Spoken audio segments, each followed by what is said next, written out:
Overcharged me at the nail salon and led to chaos, by user Legal Gazelle 9080. I got my nails done this morning at the same nail salon I've been patronizing for almost 2 years. It has 1000 plus great reviews online and they have always done amazing work.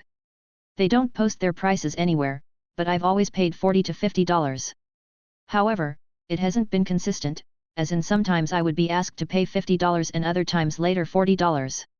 When I asked about the price, usually when it was $50, they would say I got a nice discount at $40 and standard was $50.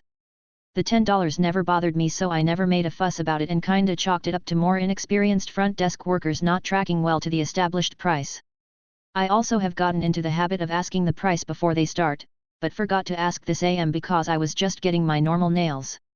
Today, I finished up my appointment and the front desk told me it was $70. I was surprised because I got them done last month and I'm pretty sure it was only $40. The lady said prices went up, which I felt should have been stated somewhere, but I know that businesses are nervous about the economy, so I understand a hike. I paid my bill and internally decided to find a new salon, not because they did anything wrong, but paying $70 for nails isn't worth it for me while there are cheaper places around, given the quality will almost definitely decrease. After I paid, I realized I left something at my seat. I had been quietly chatting with the lady sitting next to me during our appointments and we were getting the exact same service in different colors. As I went to grab my bag, I couldn't help making a quiet comment to her that $70 for our nails is crazy.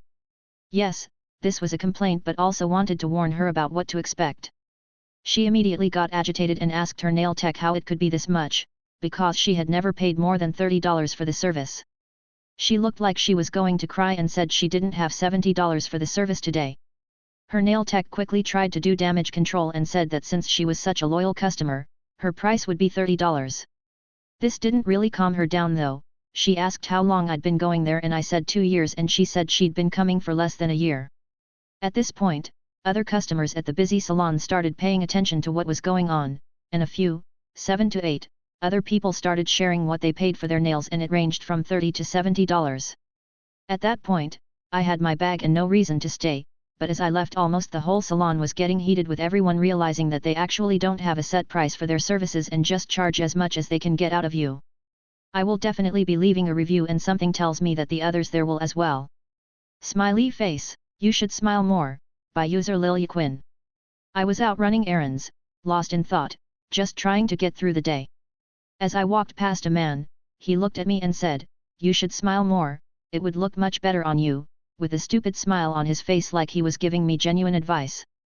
I stopped, turned to him, and said, "I just got back from identifying my sister's body. She was murdered last night." His face went pale. His mouth opened, then closed like he was searching for words, but nothing came out. He just nodded awkwardly and practically ran away. I don't actually have a sister. But the entitlement some people have to dictate a stranger's emotions is infuriating.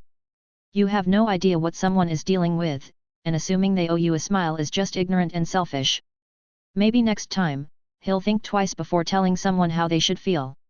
Made a moocher have to pay, by user Dcoff3e. I, M36, have a group of good friends from my last job that I still see regularly. We've all moved on to other jobs but still try to hang out every few months or so, depending on everyone's schedule. It's nothing fancy, usually just grab a bite to eat somewhere and catch up. The problem came at the end of last year. One of my friends became good friends with his coworker, I'll call Mike. Mike has slowly joined our friend group and has gone out to eat with us twice now.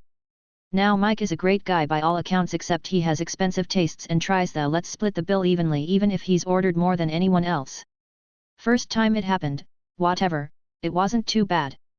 The second time, he ordered a full $20 more than anyone else. I should have stood my ground but I'm too much of a people pleaser.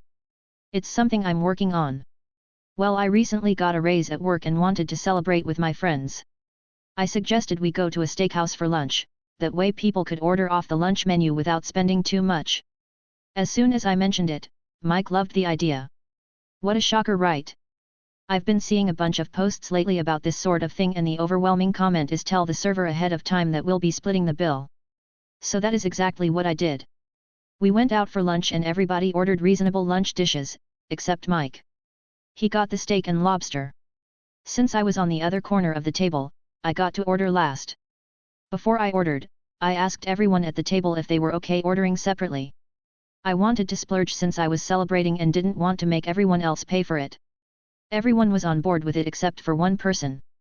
I'll let you guess who that was. While we were all eating and catching up, Mike barely spoke to me. I think he was upset he had to pay his full meal. Oh well, it made my prime rib taste that much better. I was cheated on, so I took his interests away, by user gut fuckant. There's really nothing more to it, he cheated on me and it hurt so bad.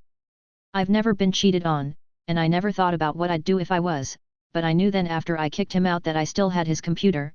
It's not much, but I did all my hysteric brain could. I did all this in tears from about 4 p.m. to 5 or so am.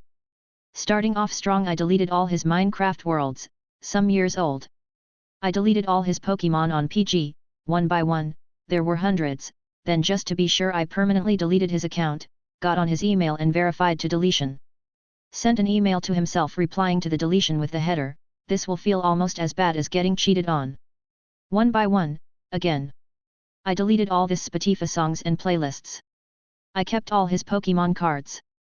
Changed his Insta name to Imapathetic Surreal Keter with an ugly photo of his face. Finally I deleted his Discord after deleting/leaving all his groups. It still feels like I lost, and it still hurts. Because I did nothing compared to him. This is the level of petty we should all aspire to, by user Maleficent_1908. Borrowed from local rants and raves. I'm not posting anonymously because I hope the person on the other side of this sees it and will know who I am. This morning out running errands I saw what appeared to be a cell phone in parking lot near the Purple Cow, and sure enough it was. I took said phone, cleaned it up and put it to charge because it only had 12% battery left, and waited. Well, about 2 hours later the phone rings and I answer. Instead of inquiring as to whom I was and how I got the phone, the gentleman on the other side began cursing at me. Call me thief and a no good POS, went on to say how he was gonna track the phone and when he found me was going to reach up my $1 and pull my guts out. Well sir, just so you know, your phone has a good charge, so you should be able to track it, and to give you a head start, it is now somewhere off 112 eastbound between Pete's Highway and Juban exit. Good luck and feel free to contact again when and if you find it. Our first chat was so lovely.